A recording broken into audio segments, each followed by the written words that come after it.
Bem-vindas ao É da Sua Conta, o podcast mensal sobre como consertar a economia para que ela funcione para todas as pessoas. Eu sou a Graziele Davi.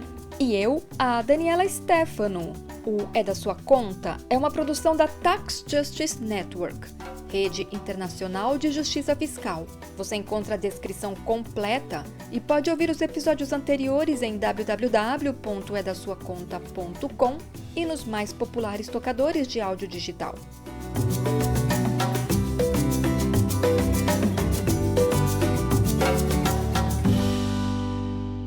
A democracia é fundamental para que a economia funcione para todas as pessoas.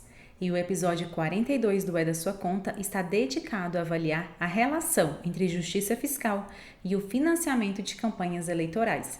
Siga escutando que vamos te contar sobre alguns dos grandes doadores a candidatos e como eles são fãs de sonegar impostos, que nós pagamos. E pela lista de distribuição do É da Sua Conta no WhatsApp, nós perguntamos aos nossos ouvintes como a democracia pode fazer com que a economia funcione para todas as pessoas.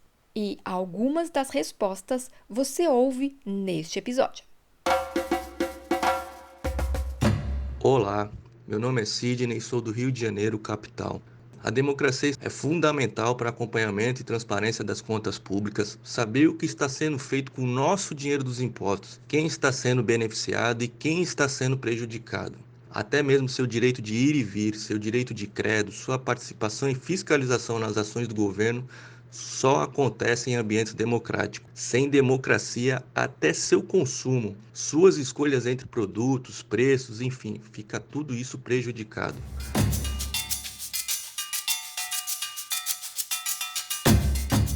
Um dos princípios básicos das democracias é a eleição direta de seus representantes. Como as campanhas eleitorais são financiadas e de que forma elas interferem no resultado ou nas políticas que serão elaboradas pelos futuros governantes? E qual é a influência que temos sobre os políticos que deveriam nos representar? Uma pesquisa de décadas, realizada por Martin Gillens, professor de Ciências Políticas da Universidade de Princeton, nos Estados Unidos, responde essas perguntas em um vídeo da própria universidade e disponível no YouTube. O link está na descrição do episódio. A questão básica do estudo é: os americanos ricos sabem como são formuladas as políticas públicas? E isso é mais verdadeiro agora do que era há algumas décadas? Junto com uma equipe de pesquisadores associados, o professor Martin Gillens realizou uma série de questionários com uma amostra nacional de estadunidenses, perguntando se eles apoiavam ou rejeitavam determinadas questões. E depois realizou um processo de análise para ver se elas haviam sido adotadas ou não no país pelos governantes. Com esse enorme conjunto de dados, pude avaliar a probabilidade de que uma mudança em uma política do governo ocorreria dependendo de quanto apoio ou oposição havia entre os americanos de renda baixa, média ou alta. E qual foi o achado principal do estudo?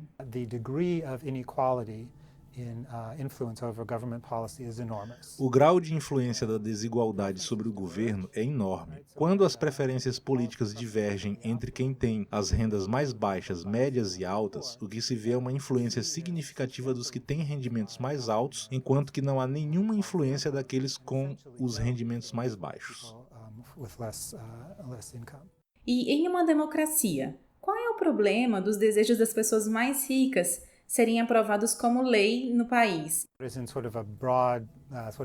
Em um sentido mais amplo, para ser uma democracia, todos os cidadãos devem ter alguma capacidade de influenciar as escolhas que um governo faz. Mas em um sentido mais prático, importam as políticas específicas que resultam da influência de diferentes grupos, porque moldam a vida das pessoas de maneiras extremamente importantes.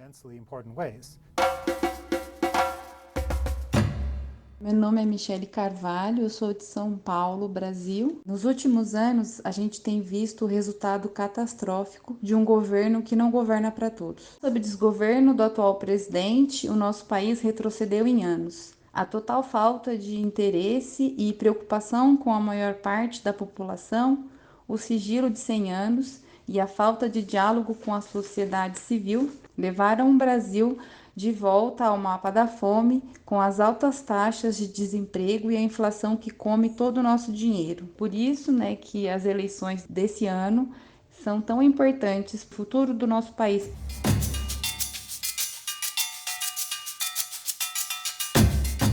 Como demonstrou a pesquisa do professor Martin Gillis, o financiamento privado de campanhas eleitorais fez com que os interesses dos mais ricos ficassem acima das necessidades das classes médias e baixas nos Estados Unidos. O mesmo tem ocorrido em muitas partes do mundo. Vamos a um exemplo, na questão tributária.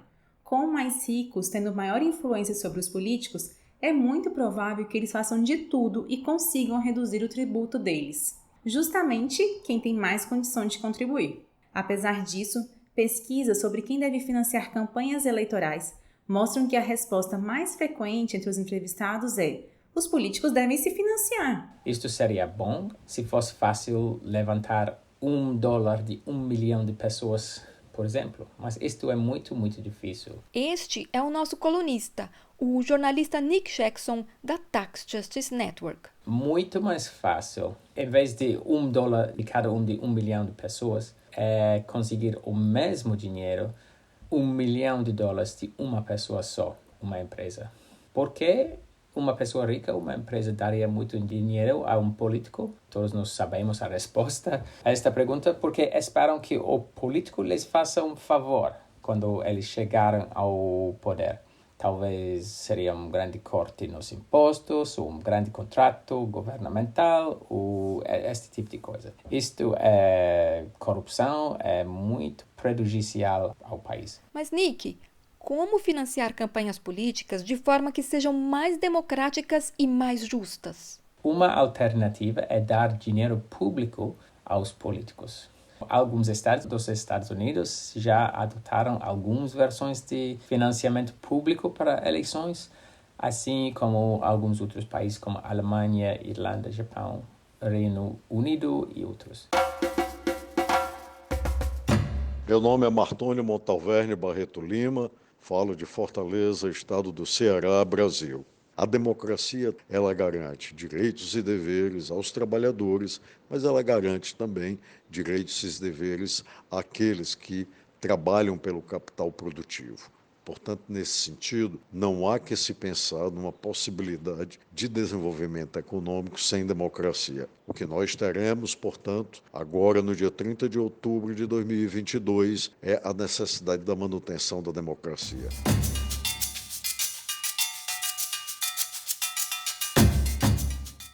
No Brasil, 2 fundos públicos financiam partidos políticos e a corrida eleitoral. Eles foram criados em 2010 e 2014 pelo Congresso Nacional.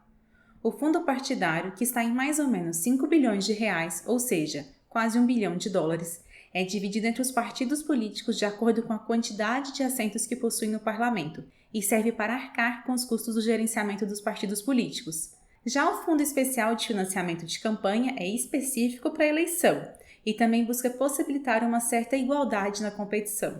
Para diminuir a desigualdade entre homens e mulheres atuando como políticos nas diferentes esferas de poder, por exemplo, desde 2018, 30% deste valor é destinado para candidaturas femininas. A partir de 2020, também se inclui uma cota para candidaturas de negros e indígenas. E isso é importante porque quanto mais as diversidades estiverem representadas nas esferas políticas, melhores serão as oportunidades de vida para o conjunto da população. Isso significa o fortalecimento da democracia. Em 2018, 77 mulheres passaram a ocupar as cadeiras do Congresso Nacional. Na eleição de 2 de outubro de 2022, foram eleitas 91 deputadas federais. Embora tenha aumentado na eleição mais recente, o número de mulheres representa menos de 20% da quantidade de homens deputados. Qual é a relação entre o aumento de mulheres e a obrigatoriedade de 30% desses recursos serem para financiar a candidatura delas? Quem responde é a advogada Maíra Recchia, presidente do Observatório de Direito Eleitoral da Ordem dos Advogados do Brasil em São Paulo. Sem dinheiro você não consegue chegar e ultrapassar aí suas bolhas, ou ultrapassar territórios, ou fazer com que sua propaganda seja vista, ou você mesmo conseguir se dirigir a diversos locais. Então, o financiamento ele é extremamente importante para que você tenha aí uma chance do eleitorado te conhecer. O outro pilar, que eu reputo que seja também de suma importância, é a visibilidade da regra da propaganda eleitoral gratuita. Então, se você não tem um financiamento de campanha e se você não tem uma aparição na propaganda de rádio e TV, que ainda causa muito impacto, sim, no eleitorado brasileiro, você não tem, historicamente, chance de performar como os homens. Então, eu não tenho dúvida que essa política afirmativa de tentativa de inclusão desses grupos tidos como minoritários na corrida eleitoral, ela é fundamental para a gente diminuir essa diferença entre os gêneros e entre as raças também dentro do parlamento. Mas é o partido que vai decidir quanto irá transferir para cada candidato ou candidata. A gente acompanha muitas histórias de mulheres que não recebem ou de homens que também não recebem, porque o partido ele tem a questão da autonomia e da independência partidária, ou seja, ele pode escolher algumas candidaturas que reputa mais competitivas e acabar investindo mais nessas candidaturas. Mas como o recurso dos fundos públicos não alcançam todas as despesas de uma campanha eleitoral, candidatos e candidatas podem recorrer também a doações de pessoas físicas. Quais são as regras, Maíra? Seja uma doação direta, mas que tem que ser documentada para conta daquela campanha, e a pessoa ela pode fazer aquela doação direto para aquela campanha dentro do período eleitoral, ou seja, após o registro de candidaturas. Antes disso, a única forma de se fazer doação eleitoral para pré-candidato é através daqueles financiamentos coletivos, as vaquinhas virtuais, e as pessoas podem fazer essa doação para essa plataforma, e essa plataforma, uma vez que aquele pré-candidato consegue o registro da sua candidatura, aquele dinheiro que foi depositado naquela plataforma vai automaticamente para a sua conta de pessoa jurídica de campanha. Falando aqui de pessoa jurídica de campanha, o candidato ou candidata ele acaba retendo essa nomenclatura. Um advogado mineiro, Fabiano Campos Etel, doou quase $600 mil ao candidato Bolsonaro, que concorre à reeleição. O mesmo advogado também doou mais de $380 mil para o candidato ao governo do estado de São Paulo, aliado a Bolsonaro, o Tarcísio. Quanto uma pessoa física pode doar? Ninguém pode doar para outro candidato ou para outra candidata mais do que 10% do que declarou a título de rendimento no seu imposto de renda do ano anterior. No caso do Zetel, ele deve ter declarado à Receita Federal rendimentos em 2021 de pelo menos $9.8 mil. Enquanto isso, o rendimento anual de uma pessoa em 2021 que ganha um salário mínimo foi de $3 mil. Isso é, um rendimento anual 673 vezes menor do que o do Zetel. Lembram que mostrou o estudo do professor Martin Gillis de Princeton? A desigualdade de renda afeta a democracia e os resultados das políticas públicas. Caso Bolsonaro seja reeleito, é muito mais provável que os desejos do Zetel sejam atendidos do que as necessidades da maioria da população, que ganha entre 1 e 2 salários mínimos, sejam atendidas. Os valores que são doados por pessoas físicas para todos os candidatos e candidatas estão disponíveis no site Divulga Candi do Tribunal Superior Eleitoral, caso você queira conferir. Entre os doadores do candidato à presidência Lula, o maior valor doado até 26 de outubro de 2022 é de quase $380 mil através de uma plataforma de financiamento coletivo, ou seja, muitas pessoas doaram pequenas quantias para juntas chegarem a esse montante. Já entre os doadores do candidato Bolsonaro, 8 pessoas físicas doaram cada uma pelo menos R$1 milhão, ou seja, mais de $200 mil cada uma, sendo que a maior parte destes doadores são grandes empresários. Maíra, como você avalia essas diferenças? É uma questão que, em tese, ela é legal. A grande diferença talvez se dê com relação a projetos, de fato, né? Então, se você tem um candidato à reeleição que é apoiado por parte do empresariado, ele tende a receber quantias mais vultosas. Se você tem um presidente que acaba sendo apoiado também por boa parte do empresariado, porque o candidato à presidência, né, Luiz Inácio Lula da Silva, também tem grandes apoiadores, seja da indústria, seja do empresariado, e também, né, da comunidade mais pobre, enfim, é um projeto muitas vezes também de natureza bastante popular, as plataformas são projetos bastante diferentes de cunho político, mas me parece que o candidato Lula não pratica esses jeitinhos de você burlar a legislação eleitoral. Bolsonaro recebeu até 16 de outubro de 2022 aproximadamente 12 milhões e 500 mil dólares de doações de pessoas físicas que são empresárias, sendo que mais da metade desse valor logo após o resultado do primeiro turno, ou seja, foi para apoiá-lo no segundo turno das eleições, enquanto o candidato Lula não recebeu doações de altos valores. Desde 2016, empresas não podem doar para campanhas eleitorais. Mas, na opinião da advogada Maíra Recha, seria melhor que a lei voltasse a permitir doações de empresas. Se você mantém as doações de pessoas jurídicas e você consegue fazer o caminho do dinheiro, é muito mais fácil de depois você aferir, avaliar, caso ela ganhe uma licitação, se houve algum tipo de vantagem, se houve algum tipo de predileção, se houve algum tipo de acordão para que acontecesse aquilo. É muito mais fácil de você conseguir analisar esse tipo de conduta pelos órgãos investigativos. Quando você não tem essa possibilidade, mas você tem a possibilidade de pessoas físicas, sócios dessas empresas, doando, e isso não tem nada de errado, porque a legislação prevê, mas que subliminarmente pode haver algum tipo de vantagem em eventual sucesso do governo, chama mais atenção porque fica mais difícil de fiscalizar. Meu nome é Kelsio César Guedert e moro em Blumenau, Santa Catarina. Tendo em mente os objetivos da nossa República, que estão lá no artigo 3º da Constituição Federal, 2 objetivos, né? O primeiro de construir uma sociedade livre, justa e solidária, e o segundo de erradicar a pobreza, a marginalização e reduzir as desigualdades sociais e regionais.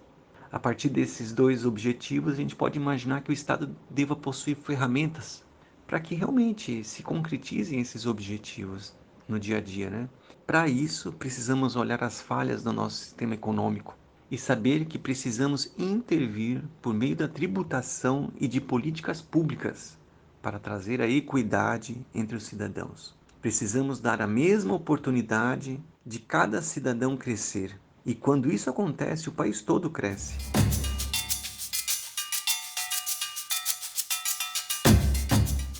As regras das eleições no Brasil têm como objetivo fazer com que se garanta igualdade de condições aos concorrentes. Mas, se alguma candidatura romper com o princípio de igualdade, ela pode sofrer sanções. O mesmo vale para aqueles que cometem crimes de abuso fiscal. Devem ser punidos. Acontece que entre os 8 grandes apoiadores do candidato Bolsonaro estão pessoas que preferem não pagar impostos no Brasil. E outros são acusados de crimes eleitorais. Bora saber um pouco mais sobre alguns deles? Luciano Hang, dono da Havan, que tem mais de 160 lojas espalhadas por 18 estados brasileiros, colaborou com quase 200 mil dólares para a campanha do presidente Bolsonaro. Além disso, em 10 de outubro de 2022, o Valor Econômico noticiou que o velho da Havan, como é conhecido, disponibilizou a estrutura da empresa na campanha que elegeu Jorge Saef, senador pelo estado de Santa Catarina, o que, segundo a lei, é proibido. Uma vez que essa empresa pode ter sido colocada para fazer campanha a ele, ainda que não por doações financeiras, mas com recrutamento de pessoal, com propaganda internamente, com aporte financeiro do próprio Luciano para esse tipo de conduta, esse candidato ele pode incidir nessa hipótese de abuso de poder político, abuso de poder de autoridade e abuso de poder financeiro e econômico, e pode ter seu registro ou seu diploma cassado e também se tornar inelegível pelos próximos 8 anos. Em 2018, o Ministério do Trabalho também acusou Luciano Hang de ter coagido os funcionários a votarem em Bolsonaro. Então, o que chama a atenção nesse caso do Luciano é que foi uma conduta feita em 2018 e que hoje acabou sendo replicada por outros tantos empresários que vêm praticando esse ilícito, esse crime eleitoral, e vários vêm sendo multados pelo Ministério Público Federal. A grande questão é se isso tem um impacto na corrida eleitoral. De novo, aquelas pessoas que são beneficiadas, elas podem também sofrer uma ação de investigação judicial eleitoral e perderem o seu registro, o seu diploma e serem declaradas inelegíveis. De acordo com o Pandora Papers, Luciano Hang, apoiador de Bolsonaro, manteve por quase 20 anos uma empresa em paraíso fiscal, a Abigail Worldwide, nas Ilhas Virgens Britânicas, sem comunicar ao governo brasileiro sobre a existência dessa empresa. Em outubro de 2018, a empresa tinha um valor de 112 milhões de dólares. Quem comenta o caso é o auditor fiscal da Receita Federal, Isaac Falcão, que é também o presidente do Científico Nacional. Uma empresa que funciona no Brasil, que extrai o seu lucro do Brasil, né, dos recursos naturais brasileiros, da força de trabalho brasileira, do meio ambiente brasileiro, da sociedade brasileira, né? Ela remete os seus lucros para o exterior, ou sob a forma de dividendos, ou sob a forma de juros sobre capital próprio, ou até sob a forma de pagamentos de empréstimos. E a detentora do capital dessa empresa, sediada num paraíso fiscal, recebe isso sem pagar imposto, nem lá nesse país, nem aqui. E, na verdade, o dono dessa empresa que está em paraíso fiscal é um brasileiro. E por que fazem isso? Porque há isenções para estrangeiros que investem no Brasil. Aquela empresa offshore, ela vem investir no Brasil como se fosse um investimento estrangeiro. Mas, na verdade, é simplesmente um investimento de um brasileiro que passa por um paraíso fiscal. Isso representa um prejuízo enorme para o Brasil. E os super ricos ganharam mais uma ajudinha do governo de Bolsonaro. Em setembro de 2022, foi publicada a medida provisória 1137, que amplia essas isenções que o Isaac se refere também para títulos emitidos pelas companhias brasileiras para endividamento, ou seja, uma nova modalidade de exportação de lucros obtidos no Brasil sem o pagamento de impostos. Na fundamentação da medida provisória, ela fala sobre a correção, entre aspas, de uma distorção alocativa, né?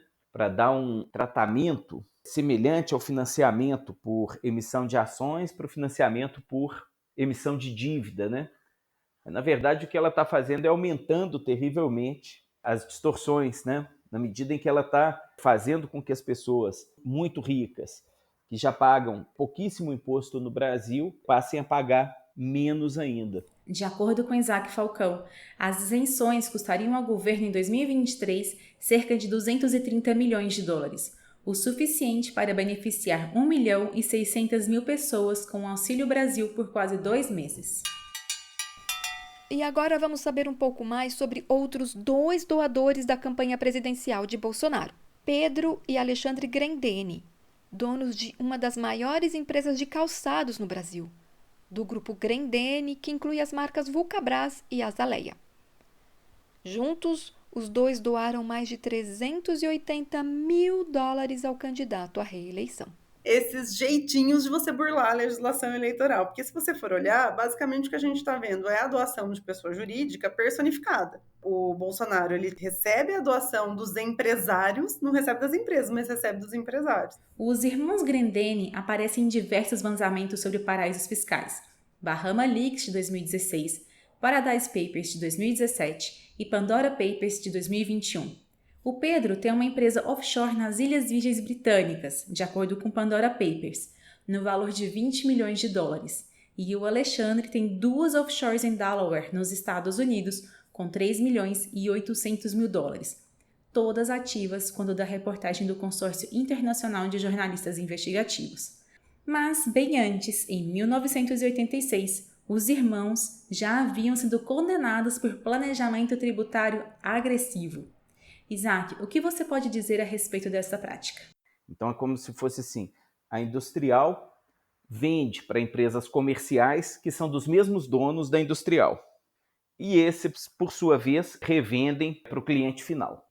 Essa suposta empresa comercial, na verdade, ela não tinha funcionários. Eram 8 empresas, cada uma das quais tinha um só funcionário.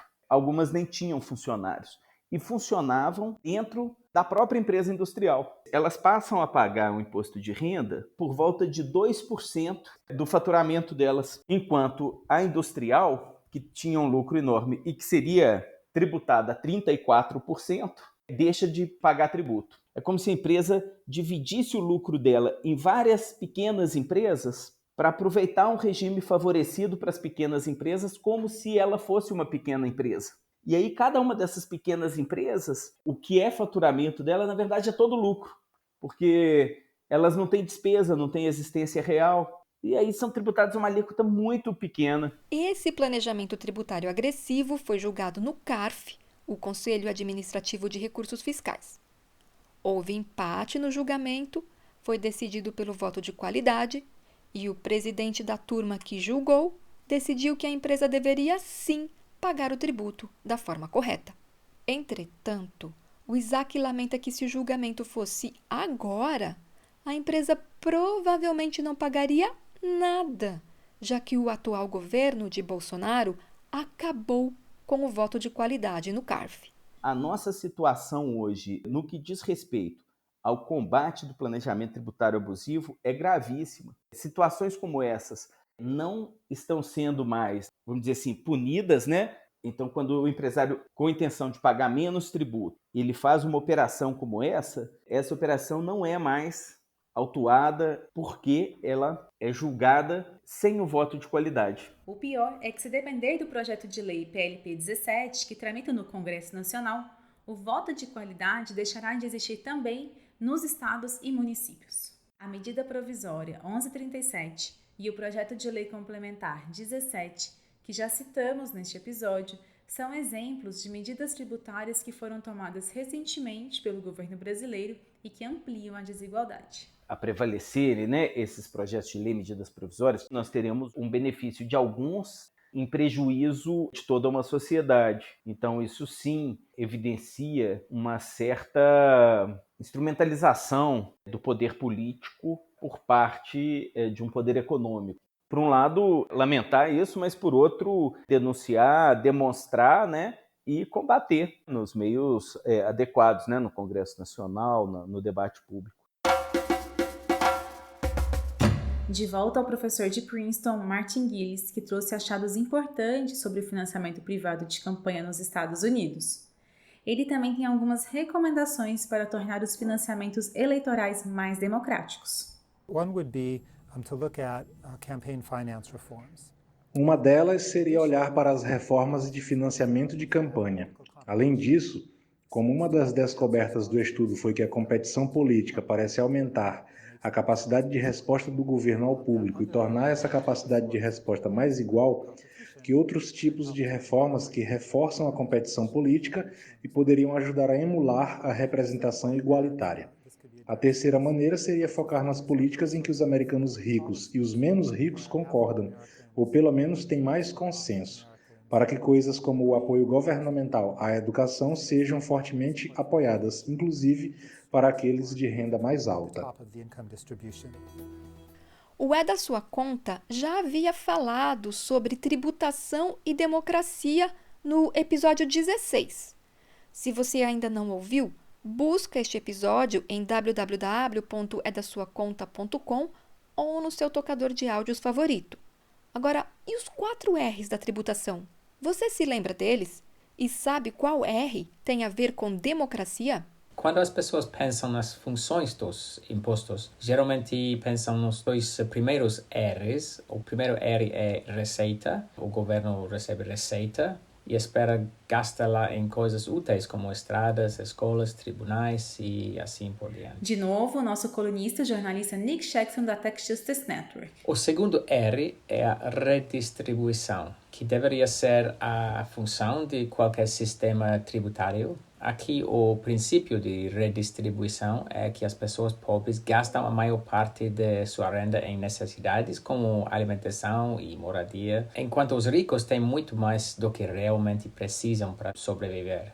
Portanto, é uma característica comumente aceita dos sistemas tributários que eles devem redistribuir os recursos dos ricos para os mais pobres. O terceiro R diz respeito à reestruturação da economia. Há algumas atividades que se quer incentivar e outras que quer desencorajar. Assim, por exemplo, muitos países tributam os cigarros a uma taxa muito alta porque os cigarros são ruins para a saúde. Eles não querem proibir cigarros, o que pode causar tumultos. A gente não vai aceitar uma proibição, mas o imposto é mais fácil aceitar. Então, a tributação dos cigarros, pelo menos, reduz o fumo.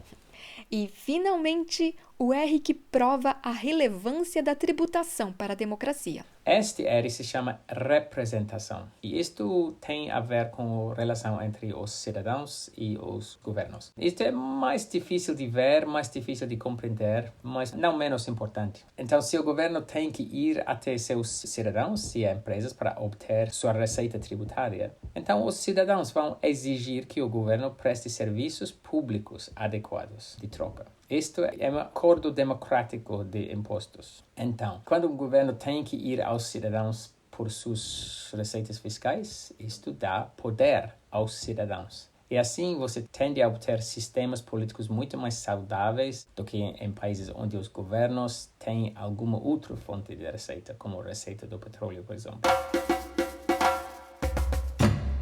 Eu sou o Vítor Barbosa, falo a partir de Luanda, que é a capital de Angola.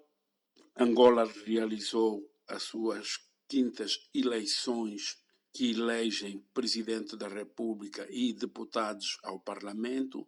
Isto significa que também é um país que se pretende democrático. É importante enfatizar aquilo que diz Paulo Freire: só se é humano com os outros humanos.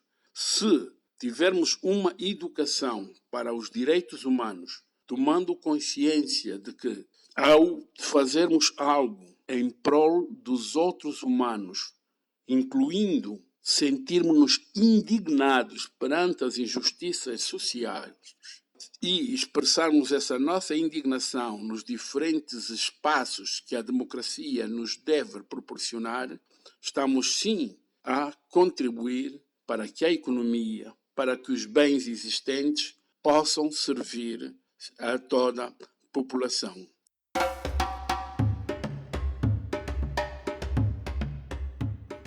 O financiamento público de campanhas se mostra importante para fortalecer a democracia desde distintas perspectivas. Pelos R's da tributação, representação e receita, mostram que as pessoas que contribuem com impostos que viram receitas para financiar diversas ações, como as campanhas, se sentem mais legitimadas a cobrar de seus candidatos ações que as beneficiam. Como todos financiariam igualmente, poderiam cobrar e serem beneficiadas igualmente. Pelas ciências políticas, com a possibilidade de igualar as influências das pessoas de distintos níveis de renda sob a aprovação de novas leis e ações do Executivo. Agradecemos a todas as pessoas que atenderam o pedido e enviaram resposta para a pergunta: como a democracia pode fazer com que a economia funcione para todas as pessoas? As respostas que não entraram neste episódio vão estar no Twitter, _da sua conta. E se você também quiser participar de nossas enquetes ou ficar sabendo pelo WhatsApp quando um novo episódio está no ar, envie o seu nome e número de seu telefone para info@edasuaconta.com.